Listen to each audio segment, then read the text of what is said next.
Bonjour à tous, il y a quelques jours, j'ai publié sur une de mes chaînes secondaires une méthode pour synchroniser un audio avec une vidéo avec le logiciel gratuit libre Kdenlive présent sur Linux, Mac, Windows.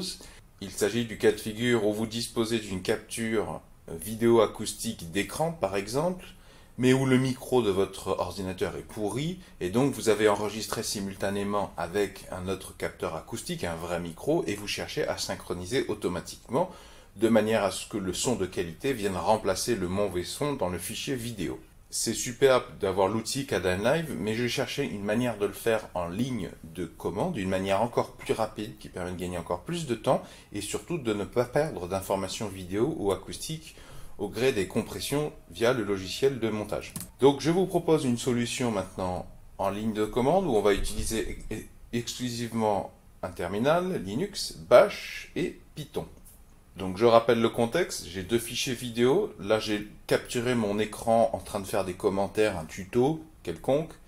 Donc c'est un fichier vidéo acoustique, seulement le signal acoustique est pourri parce que c'est le micro de mon ordinateur. Et là, Recording 25, c'est fait en enregistrant avec un micro de table, avec mon smartphone et au format Wave, qui est un format très intéressant en termes de conservation de la qualité du signal. Donc, ce que vous ferez pour faire fonctionner ce script, par commodité, pour généraliser, pour bien comprendre, le fichier vidéo, vous l'appellerez a.mp4.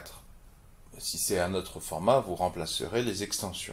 Normalement, il ne devrait pas y avoir trop de problèmes avec le format vidéo. Ça devrait marcher à peu près sur tous les formats vidéo, tous les formats audio, à peu près normalement. Le fichier sonore propre, vous allez l'appeler b.wave. Et donc, le résultat en sortie, ce sera le fichier c.mp4. Alors, pour faire ça, je vous montre. Donc là, je vais ouvrir brouillon.sh, qui est un document de travail que je vous mets dans la description sous la vidéo. Vous pouvez le télécharger gratuitement. Je fais quelques petits rappels. Je travaille sur Ubuntu 20.04 LTS, donc je n'ai pas besoin de faire ça, ces deux commandes, mais vous, si vous êtes sur une autre version de Linux, peut-être que vous aurez besoin de faire ça. Dans tous les cas, que vous soyez sur Ubuntu 20.04 LTS ou pas, après il faudra faire cette commande pour installer Python sur votre machine, si elle n'est pas déjà présente. Il faudra aussi faire pip install scipi, donc tout ça c'est du bash, c'est pas du Python, ce sont des instructions que vous lancerez dans votre terminal.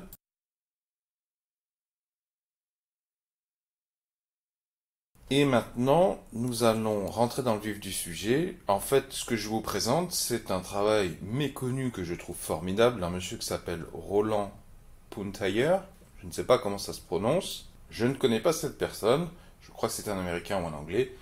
Et en farfouillant sur les forums assez spécialisés, je suis tombé sur un commentaire à lui qui disait qu'effectivement il n'y avait pas de solution Python pour faire de la synchronisation automatique dans ce genre. Et donc il l'avait créé. Donc je vous ai mis les deux URL également dans la description sous la vidéo.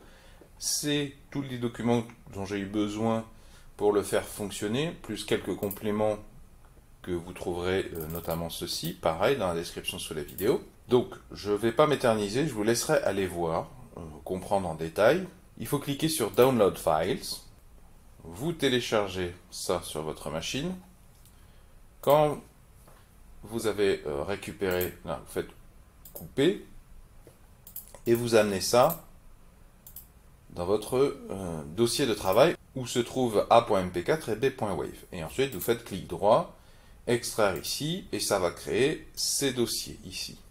Et en plus de créer ces dossiers, ça fera apparaître ce script Python qui est la fonction syncstart. Donc c'est vraiment le cœur de son travail. Donc je ne vais pas m'éterniser sur le code, d'ailleurs j'ai pas tout compris moi-même. Simplement, ce que j'ai compris pour le faire fonctionner, donc vous ferez un copier-coller par exemple de cette commande. Vous vous situez dans le répertoire de travail, clic droit, ouvrir dans un terminal, CTRL-ALT-V pour coller la commande, et là vous appuyez sur Entrée. Ça vous affiche une première figure, il n'y a même pas besoin de comprendre, je m'en fiche dans l'absolu. Je referme le deuxième plot. Le très important, c'est surtout ça. Et vous avez vu que l'exécution est quasiment instantanée. Donc en termes de gain de temps, même par rapport à l'outil Kdenlive que j'ai mentionné ci avant, c'est très intéressant. Donc ensuite, vous faites un copier-coller de ce résultat, qui est le résultat de la fonction syncstart.py. Et donc, vous la collez là. Bon, moi, je l'avais déjà fait. En fait, le résultat, c'est tout simplement qu'il a déjà, le script Python a synchronisé l'audio, les deux audios, et il vous dit que vous devriez faire un cut, une coupure de 7,69 etc. secondes. C'est bien une virgule, hein. Ce chiffre, c'est des secondes, et ça, c'est une virgule. Et donc, vous dit, vous devriez utiliser la fonction ffmpeg tout simplement pour raboter, entre guillemets, 7,69 secondes sur le fichier wave. Sous-entendu, une fois que vous avez fait ça, vous n'aurez plus qu'à fusionner le format wave, donc enfin, je vais retirer le fichier B2. B2, ça va être b.wave à laquelle on a enlevé ça. Et donc, vous fusionnerez a.mp4, notre fichier vidéo, avec b2.wave, et le résultat sera synchronisé, bien sûr, dans l'idée qu'on mette à zéro le fichier audio dégoûtant, de mauvaise qualité, pour le remplacer totalement par le bon canal audio. Donc tout simplement ce que vous faites après, vous prenez ce chiffre-là, et vous le mettez dans cette commande. Cette commande, vous n'aurez pas à la modifier plus que ça si vous avez fait l'effort de nommer A et B les fichiers comme je l'ai dit au début. Ça va tout simplement dire, ça veut dire fonction ffmpeg, tu m'enlèves les 7,69 etc. secondes du fichier B pour donner, et tu vas mettre le résultat dans un fichier qui s'appelle B2, et -i c'est très important, je crois que ça veut dire pas de perte d'information, ce qui est quand même la force de cette méthode. Donc tout simplement, donc vous voyez qu'ici j'ai pas encore b2.wave, je lance cette commande. C'est quasiment instantané, c'est normal, c'est la fonction ffmpeg et on ne fait que couper une partie du signal. Donc le fichier B2Wave est là, BWave fait 60,5, B2 fait 59,1, c'est normal, on lui a enlevé 7 secondes. Et ensuite, donc, dernière commande, c'est ça. Ça veut simplement dire, tu prends le fichier vidéo MP4, tu prends le fichier B2.wave et tu copies, pas de perte de signal. Alors par contre, -map, là, dans le détail, je ne saurais pas vous l'expliquer, mais ce que ça veut dire, c'est tu prends pas du tout le sonore du fichier A.mp4 et tu prends que le signal audio du fichier B2.wave pour le mettre dans le flux vidéo de A. Et le résultat, tu le mets dans C.mp4. Donc je vais copier cette instruction, cette ligne. Je vous invite à faire de même. Clic droit, copier ou CTRL-C. La dernière phrase, c'est une alarme. J'en ai déjà parlé dans plusieurs scripts, donc c'est pour avoir une alarme informative. C'est pas la peine que j'en parle maintenant. C'est assez facultatif. Donc là, C est déjà présent parce que je l'ai fait hier. Donc je retourne dans mon terminal. Je fais CTRL-ALT-V. Je lance l'exécution. Vous allez voir, c'est très rapide puisqu'on là encore, on n'utilise que la fonction ffmpeg et puis on lui demande des opérations d'assez en bloc. Voilà, c'est déjà terminé. C'est déjà terminé pour des fichiers voilà, qui font 5 minutes, pardon. Et b.wave fait 5,42. Donc le résultat fait